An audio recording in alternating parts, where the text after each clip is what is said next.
साजिशकर्ताओं का जाल। महारानी वसुधा ने अर्जुन, विद्या और हरिनाथ के साथ एक गुप्त योजना बनाई।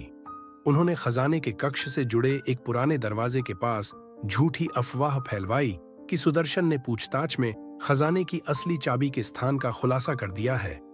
यह खबर महल के भीतर फैलाई गई ताकि असली साजिशकर्ता फंस जाए। रात गहरी हो चुकी थी। महल के गलियारे सुनसान थे।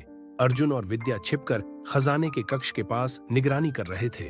तभी किसी के कदमों की धीमी आवाज सुनाई दी। कोई आ रहा है, अर्जुन ने फुसफुसाते हुए कहा। मशाल की हल्की रोशनी में एक परछाई दिखाई दी। यह महल का एक सेनापति वीरेंद्र था, जो आमतौर पर महारानी के सबसे वफादार लोगों में गिना जाता था। वीरेंद्र? विद्या हैरान थी। वीरेंद्र के पीछे 3 और लोग थे। उन्होंने खजाने के कक्ष के पास रुककर आपस में धीमी आवाज में बात की। चाबी तक पहुंचने में देरी हो रही है। सुदर्शन ने सब कुछ बर्बाद कर दिया, वीरेंद्र ने गुस्से में कहा। हमारे पास ज्यादा समय नहीं है। महारानी को भनक लग गई तो सब खत्म हो जाएगा, एक अन्य व्यक्ति बोला। जैसे ही वीरेंद्र और उसके साथियों ने खजाने के कक्ष का दरवाजा खोलने की कोशिश की, अर्जुन और विद्या ने उन्हें घेर लिया। रुक जाओ, अर्जुन की आवाज गूंज उठी। वीरेंद्र और उसके साथी चौंक गए। उन्होंने भागने की कोशिश की, लेकिन दरवाजे पहले से ही बंद कर दिए गए थे। महल के अन्य सैनिकों ने भी उन्हें घेर लिया। वीरेंद्र, तुमने महारानी के विश्वास का गला घोंटा है, विद्या ने कहा। वीरेंद्र ने घबराहट में कहा, मुझे मजबूर किया गया था। मैं अकेला नहीं हूं। महल के अंदर और भी लोग हैं जो इस साजिश में शामिल हैं। वीरेंद्र को महारानी के सामने लाया गया। तुमने मेरी पीठ में छुरा घोंपा है, वीरेंद्र, महारानी ने गुस्से में कहा। बताओ, और कौन इस साजिश में शामिल है? वीरेंद्र ने सिर झुकाकर कहा, यह सब सुदर्शन और उसके लोगों का किया धरा है। उनका उद्देश्य महल के खजाने को चुराकर आपके खिलाफ विद्रोह खड़ा करना था। मैंने लालच में आकर उनका साथ दिया, लेकिन मुख्य साजिशकर्ता सुदर्शन नहीं, बल्कि कोई और है। महारानी ने गंभीर स्वर में पूछा। कौन? वीरेंद्र ने कांपते हुए कहा। हरिनाथ।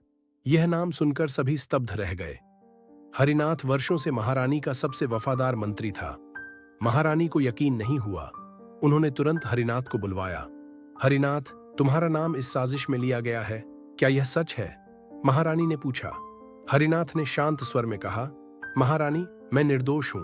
वीरेंद्र झूठ बोल रहा है। लेकिन वीरेंद्र ने जोर देकर कहा, हरिनाथ ही हमारे सभी कदमों को निर्देशित कर रहा था। उसने सुदर्शन और मुझे इस साजिश में शामिल किया। महारानी ने हरिनाथ की आंखों में देखा। वह असमंजस में थीं।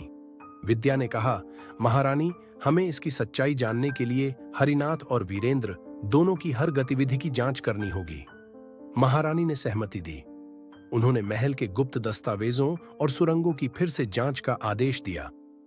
विद्या को एक और गुप्त पत्र मिला जिसमें हरिनाथ का नाम साफ साफ लिखा हुआ था। यह प्रमाण है, विद्या ने कहा। महारानी का दिल टूट गया। उन्होंने हरिनाथ को गिरफ्तार करने का आदेश दिया। जेल में हरिनाथ ने अपना अपराध स्वीकार किया। उसने कहा, मैंने यह सब सत्ता की लालच में किया। मुझे लगा कि अगर मैं महारानी को कमजोर कर दूं तो मैं इस राज्य का स्वामी बन सकता हूं। लेकिन अब मुझे अपने कर्मों पर पछतावा है। महारानी ने कहा, तुमने न केवल मेरा विश्वास तोड़ा है, बल्कि पूरे राज्य को धोखा दिया है। तुम्हें अपने अपराधों की सजा मिलेगी। महारानी ने राज्य की जनता के सामने साजिश का पर्दाफाश किया। उन्होंने साजिशकर्ताओं को कड़ी सजा दी और खजाने को फिर से सुरक्षित रखने के लिए कड़े कदम उठाए। यह घटना हमें सिखाती है कि हमें अपने चारों ओर के लोगों पर आंख मूंद कर विश्वास नहीं करना चाहिए, महारानी ने कहा। राजमहल का रहस्य सुलझ गया था।